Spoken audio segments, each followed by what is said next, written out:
Hello, my name is Anush. This incident happened to me in 2017 when I was 10 years old.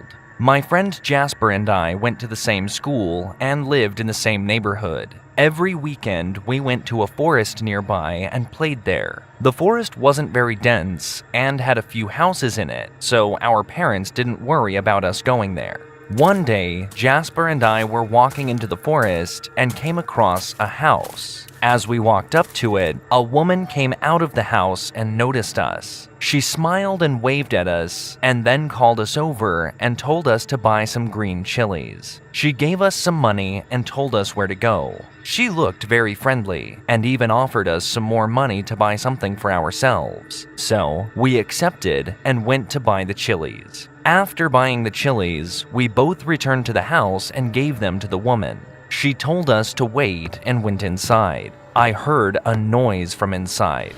It sounded like a blender, but I wasn't sure. So I peeked through the window and saw her blending the chilies into a paste. Then I saw her leave the kitchen, so I went back over to the door where Jasper was.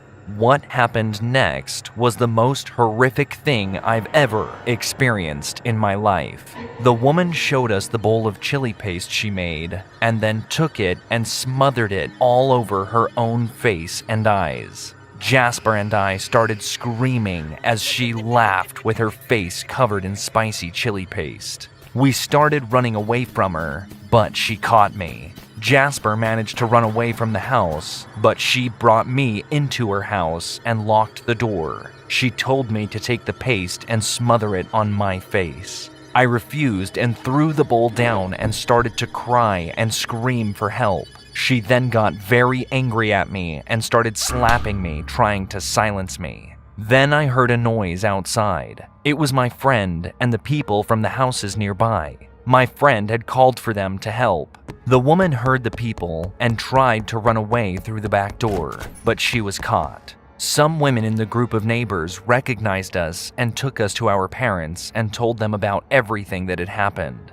Jasper and I listened to them talking. The woman in that house had apparently escaped from a mental institution and killed a mother and son who lived in that house and was living there for a few weeks.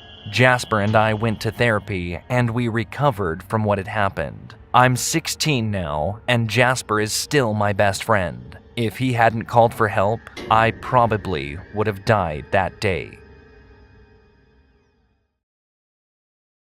Hi, I am Radhikant from India. I am currently in high school and live in an urban area. This is the story of the incident that changed the course of my life. This incident happened when I was around 5 or 6 years old. At the time of the incident, we were living in my home village. Our house was a single story with 3 bedrooms, a kitchen, and a garage adjacent to our house. We kept old things like refrigerators and things we don't use anymore in the garage. One day, my father was cleaning out the garage when he found a beggar inside eating a rat. My father was very startled, and being a typical Indian dad, he threw the beggar out of the garage and started shouting at him. As this was happening, I heard some loud noises, followed by my dad yelling, and I rushed outside to see what was going on. Once I arrived outside, I saw the beggar. He was a frail and scary-looking man with 2 large scratches across his neck, which appeared to have been cut by something very sharp.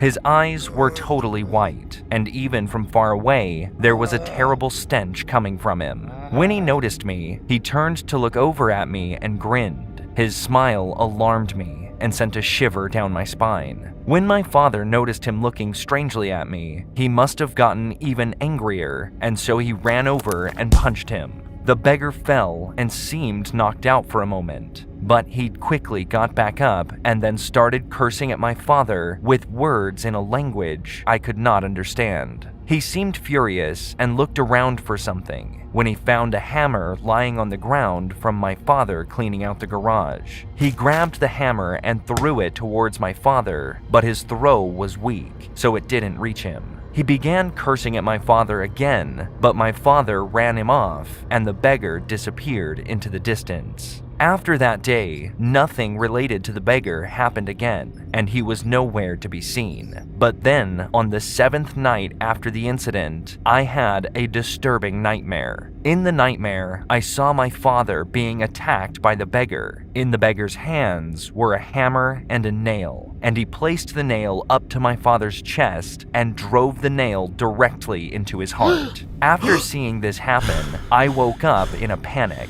but I never told anyone because my family doesn't believe anything is real about those kinds of horrors and nightmares. After that night, I had no dreams about the beggar again. But then, on the 21st day after the incident, my father was found dead, lying on his bed with his eyes wide open.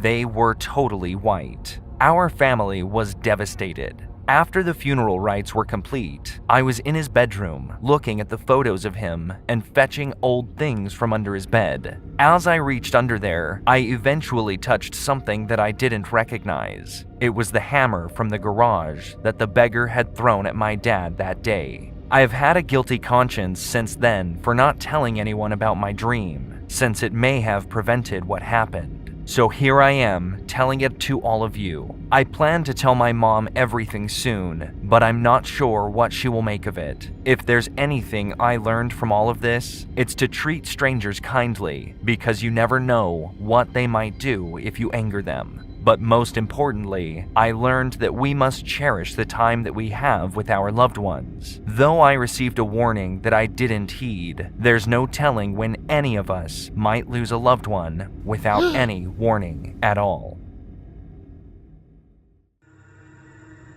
Late one night, after my uncle had just finished work, he was driving down the highway from his workplace. He worked in another town and had to travel back and forth daily to our town. The trip was about 45 minutes each way. It was around 10 p.m., so he was really drowsy and just wanted to get home. After about 20 minutes of driving, he heard a distant scream from up ahead. But as it was foggy, he couldn't really see far ahead. His headlights glowed faintly in the fog, barely lighting up the road in front of him.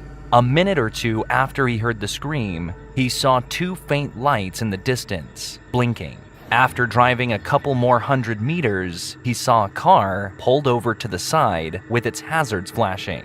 It was an old beater, barely roadworthy. Next to it, a man was jumping madly up and down. My uncle, who is generally very careful, for some reason decided to help the guy despite the sketchy vibe he gave off. After pulling over, the man walked up to my uncle's car window. He asked my uncle if he could catch a ride, as his car had broken down. Despite my uncle wanting to help, he knew there was something off about this situation.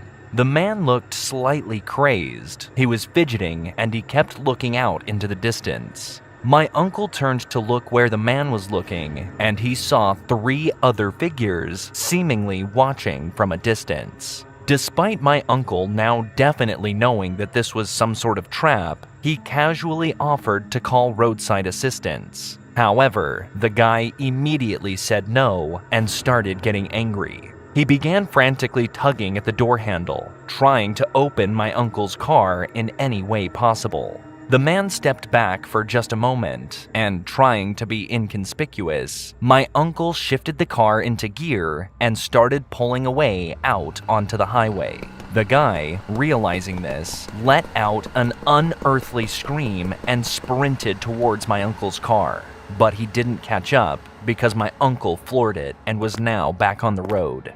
As my uncle checked the rearview mirror, he saw the man and the 3 figures who had been watching from a distance, all holding what seemed to be some kind of weaponry. He sped away into the darkness, never looking back after that. Even after my uncle arrived at home, he was still extremely nervous and unsettled, and he immediately went to bed. He doesn't like talking about this encounter, but I feel the need to share it as a warning to others to be careful when driving late at night.